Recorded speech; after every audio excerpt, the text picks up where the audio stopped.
বাংলাদেশে নাকি জঙ্গিবাদ আবার মাথাচাড়া দিয়ে উঠছে। AQIS, আল কায়দা ইন দ্য ইন্ডিয়ান সাবকন্টিনেন্ট, তারা নাকি বাংলাদেশে নতুন করে ছোট ছোট জঙ্গিদের সেল গঠন করার উদ্যোগ নিয়েছে। এ কথাটা আমি বলছি না, এটি কোনো রাজনৈতিক দলের বক্তব্য নয়, এটি বলছে জাতিসংঘ নিরাপত্তা পরিষদ। সম্প্রতি গত 10ই আগস্ট তারা একটি রিপোর্ট প্রকাশ করেছে এবং সেই রিপোর্টে বাংলাদেশ সম্পর্কেও কিন্তু লেখা আছে।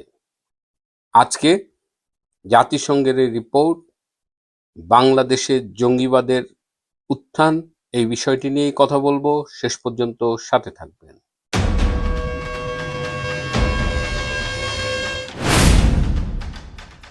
প্রিয় বন্ধুরা, প্রীতি, সালাম এবং শুভেচ্ছা নেবেন। ইতিমধ্যেই আপনারা জেনে গেছেন জাতিসংঘ নিরাপত্তা পরিষদের মনিটরিং টিম একটি রিপোর্ট দিয়েছে। আমরা 5ই আগস্ট 2024-এর পর থেকেই শুনে আসছি বাংলাদেশে জঙ্গিবাদ বলে কিছু নেই, এটি ছিল শেখ হাসিনার সরকারের আমলে একটি সাজানো নাটক। 2013 সালের সেই যে মে মাসে হেফাজতকে মতিঝিল থেকে সরিয়ে দেওয়া, কিংবা মিরপুরে জাহাজ বাড়িতে, কিংবা নারায়ণগঞ্জে, কিংবা গুলশানের হলি আর্টিজানে যে জঙ্গিদের বিরুদ্ধে পুলিশ সাফল্যের সাথে অভিযান পরিচালনা করেছিল, আজকে বলা হচ্ছে সেগুলো ছিল জঙ্গি নাটক। এবং সেদিন যারা জঙ্গি দমনে সাহসী ভূমিকা রেখেছিল সেই সব পুলিশ কর্মকর্তারা হয় কারাগারে নইলে পলাতক। আমরা শুনতে শুনতে অস্থির হয়ে গেছিলাম, কিন্তু আজকে যখন জাতিসংঘ বলছে, তখন আমাদের সেই সব বুদ্ধিজীবী যারা বলতো জঙ্গিবাদ শেখ হাসিনার সাজানো নাটক, তারা এখন কি বলছে? তাদের কিন্তু কোনো কথা শুনছি না, তারা মুখে মোটামুটি ছিপি এঁটে বসে আছে। অথচ জাতিসংঘের এই নিরাপত্তা পরিষদের মনিটরিং টিমের এই রিপোর্ট বলছে সারা পৃথিবীতে জঙ্গিবাদের থ্রেট লেভেল অপরিবর্তিত থাকলেও দক্ষিণ এশিয়া এবং আফ্রিকার কিছু অঞ্চলে এটি বেড়ে যাচ্ছে। এবং সেখানে আশঙ্কা প্রকাশ করা হয়েছে যে বাংলাদেশে এই AQIS ছোট ছোট সেলের মাধ্যমে সেখানে তারা তাদের রিজিওনাল উপস্থিতি নিশ্চিত করতে চায়। এটি একটি সম্ভাবনা, একটি আশঙ্কার কথা রিপোর্টে বলা হয়েছে। আল কায়দা তারা মোটামুটি ফ্রাগমেন্টেড অবস্থায় বিচ্ছিন্নভাবে কাজ করে, কিন্তু এখন তারা আঞ্চলিকভাবে সংগঠিত হতে চাচ্ছে এবং বাংলাদেশে তারা ছোট ছোট সেলের মাধ্যমে তারা তাদের অপারেশন পরিচালনা করবে, তারা নিজেদের মধ্যে নেটওয়ার্ক মেনটেন করবে, লজিস্টিক্স, ফিনান্সিয়াল সাপোর্ট। এবং এই আল কায়দার সাথে আফগানিস্তান ভিত্তিক বেশ কিছু জঙ্গি বাহিনীর যোগাযোগ রয়েছে, ইভেন তালিবানদের সাথেও তাদের যোগাযোগ রয়েছে। এছাড়া ইসলামিক স্টেট বা IS তো রয়েছেই।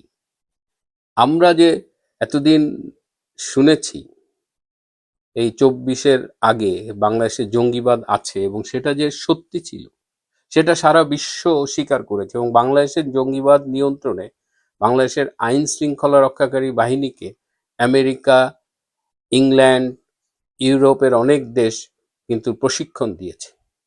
কিন্তু ইউনূস এসে যেটা করেছে, ডক্টর ইউনূস এসে 174 জন সাজাপ্রাপ্ত জঙ্গিকে জেলখানা থেকে মুক্তি দিয়েছে। এবং এই মুক্তির বিষয়টি তদারক করত সেই সময়ের আইন বিষয়ক উপদেষ্টা ডক্টর আসিফ নজরুল। শুধু মুক্তি দিয়েই তারা ক্ষান্ত দিত না, পাকিস্তান দূতাবাসের 3 জন কর্মকর্তাকে রেগুলার এই জঙ্গিদের মুক্তি দেওয়ার ব্যাপারে তথ্য প্রদান করা হতো। এছাড়াও 2024 সালের 5ই আগস্ট যে জঙ্গি সন্ত্রাস হলো, তারপরে বাংলাদেশের বেশ কয়েকটি কারাগার থেকে সাজাপ্রাপ্ত এবং বিচারাধীন 98 জন জঙ্গি কিন্তু পালিয়ে গিয়েছিল। এই জেল ভেঙে পলায়ন, এটি সমন্বয় করেছিলেন ইউনূসের আরেকজন উপদেষ্টা, যাকে অনেকে জঙ্গি মাহফুজ বলে, সেই মাহফুজ আলম। অর্থাৎ ডক্টর ইউনূস সুপরিকল্পিতভাবে বাংলাদেশে জঙ্গিবাদটাকে আবার উন্মুক্ত করে দিয়েছে এবং সেটি এমন একটা অবস্থায় চলে গেছে যে এই যে সম্প্রতি মতিঝিল, কেরানীগঞ্জ, আশুলিয়া, সাভার সেখান থেকে বেশ কিছু বোমা উদ্ধার করা হয়েছে। সারা দেশ থেকে এই বোমা অথবা বোমা সদৃশ বস্তু উদ্ধার করা হচ্ছে এবং সেগুলো নিয়েই এখন আইন শৃঙ্খলা রক্ষাকারী বাহিনী পরীক্ষা নিরীক্ষা করে দেখছে। সারা দেশে 100-রও বেশি প্রেসার কুকার বোমার অস্তিত্ব পাওয়া গেছে। সাভারে একটা প্রেসার কুকার, তার মধ্যে বোমা ছিল এবং একটি প্লাস্টিকের বাক্সের মধ্যে এটা ছিল। পরে আইন শৃঙ্খলা রক্ষাকারী বাহিনী সেটি উদ্ধার করে বিস্ফোরণ ঘটিয়েছে এবং সেই বিস্ফোরণে আশেপাশে যারা ছিল তারা চমকে গেছে যে কত শক্তিশালী এই এক একটা প্রেসার কুকার বোমা। এবং প্রেসার কুকার তো দেখলে কেউ সন্দেহ করবে না, এটা খুব স্বাভাবিক রান্নার কাজে ব্যবহৃত হয়। এছাড়াও আরো অনেক রকমের খুব আধুনিক কেমিক্যাল ইউজ করে তারা এসব বোমা বানাচ্ছে। এগুলোকে বলা হয় আইইডি, অর্থাৎ এগুলো নিজেদের ঘরে বাইরে, এগুলো একদম কোম্পানিতে তৈরি হয় না, সামরিক কায়দায়। তো এই হলো বাংলাদেশের অবস্থা। এবং সাভার থেকে গ্রেপ্তার করা হয়েছে আরিফ নামে একজনকে। সে বলেছে সে নব্য জেএমবির অনুসারী। 6-7 জনের নামে মামলা করা হয়েছে, আরো 6-7 জন অজ্ঞাতনামা। কেরানীগঞ্জে যে আপনারা দেখেছেন মাদ্রাসার থেকে এক্সপ্লোসিভ উদ্ধার হয়েছে এবং সেখানে বেশ কয়েকজন আহত হয়েছিল। তো সারা দেশে বরিশালে আদালত প্রাঙ্গণে বোমা বিস্ফোরণ হয়েছে। কারা ঘটিয়েছে এটা এখন পর্যন্ত জানা যায়নি। অর্থাৎ বাংলাদেশে জঙ্গিবাদ ফুল ফ্লেজেড চলতেছে। এই যে বিশ্বকাপের সময় হঠাৎ করে দেখলেন যে আইএসএস বা আল কায়দার মতো করে পতাকা, কলেমা লেখা পতাকা সারা বাংলাদেশের বিভিন্ন জায়গায় উড়ানো হয়েছে। এটাও কিন্তু এই জঙ্গিবাদের একটা আত্মপ্রকাশ। তারা যে আছে, তারা যে শক্তিশালীভাবে আছে সেটা জানান দিতেই করা হয়েছিল। তখন একটি পশ্চিমা দেশের গোয়েন্দা সূত্র আমাকে বলেছিল যে এই যে পতাকা তুলছে, it's a part of A bigger game. অক্টোবরের মধ্যে যদি সরকার নিয়ন্ত্রণ না করতে পারে তাহলে বাংলাদেশের অবস্থা ভয়াবহ হবে এবং তার লক্ষণ কিন্তু দেখা যাচ্ছে। গত বছরের 25শে নভেম্বর দিল্লিতে লালবাগ কেল্লার কাছে একটি গাড়ি বোমা বিস্ফোরণে 11 জন নিহত হয়েছিল এবং অনেকে আহত হয়েছিল। সেটির তদন্ত করেছে ভারতের জাতীয় তদন্ত সংস্থা এবং তদন্ত করতে গিয়ে দেখেছে যে সেখানে যে সংগঠনটি এর সাথে জড়িত ছিল তার নাম আনসার গাজাত উল হিন্দ এবং এই বিস্ফোরণে নেতৃত্ব দিয়েছিলেন একজন চিকিৎসক উমর উন নবী।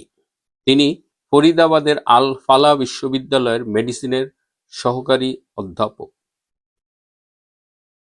এই ঘটনায় 10 জনের বিরুদ্ধে চার্জশিট দেওয়া হয়েছে। আরো ইন্টারেস্টিং বিষয় হলো এই ঘটনার সাথে কয়েকজন বাংলাদেশির সম্পৃক্ততার অভিযোগ উঠেছে এবং ভারত সরকারের পক্ষ থেকে তথ্য প্রমাণ হস্তান্তর করা হয়েছে বাংলাদেশ সরকারের কাছে, যেখানে বলা আছে যে ডক্টর ইউনূসের কয়েকজন উপদেষ্টা এই ভারতের বোমা হামলার সাথে জড়িত ছিল।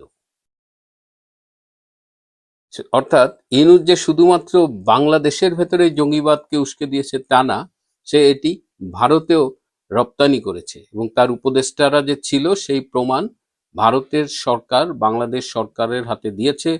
এখন ধারণা করা হচ্ছে যে ইউনূস সরকারের কয়েকজন উপদেষ্টা হয়তো ফেঁসে যেতে পারেন এই জঙ্গি সম্পৃক্ততার কারণে। কারণ ভারত এবং আমেরিকা এই বাংলাদেশ এবং সাউথ এশিয়ায় জঙ্গিবাদের বিরুদ্ধে খুব স্ট্রং একটা অবস্থান নিয়েছে। এখন দেখা যাক তারেক রহমান সরকার এই জঙ্গিবাদকে কিভাবে মোকাবেলা করে। কারণ এর আগে 2005 সালের 17ই আগস্ট 63টা জেলায় একসাথে 500-র বেশি বোমা ফাটিয়েছিল এই জঙ্গি গোষ্ঠী, এই জেএমবি এবং অন্যান্যরা। সুতরাং বিএনপির আমলে জঙ্গিরা যে মাথায় ওঠে এটা ইতিহাস সাক্ষ্য দেয়। তো বর্তমানে তারেক রহমান এই পরিবর্তিত পরিস্থিতিতে কি করবে সেটি আমাদের দেখতে হবে। গতকাল আমি বলেছিলাম যে ব্রিক্স সম্মেলনের আগেই হয়তো তারেক রহমান ভারতে যাবেন এবং তিনি 3টি ডেট দিয়েছেন ভারত কর্তৃপক্ষের কাছে। আজ খবর পেলাম যে সবচেয়ে আগে যেটা 24 থেকে 26শে অগস্ট, হয়তো তারও আগে তারেক রহমানকে ভারত সফরে যেতে হতে পারে। তাকে আমন্ত্রণ জানানো হয়েছে, তাকে ডাকা হয়েছে, তার সাথে গুরুত্বপূর্ণ অনেক বিষয়ই কথা আছে। প্রিয় বন্ধুরা, আজ এ পর্যন্তই। ভালো থাকবেন, সুস্থ থাকবেন, তার চেয়েও জরুরি হলো নিরাপদে থাকবেন। সবাইকে অনেক ধন্যবাদ।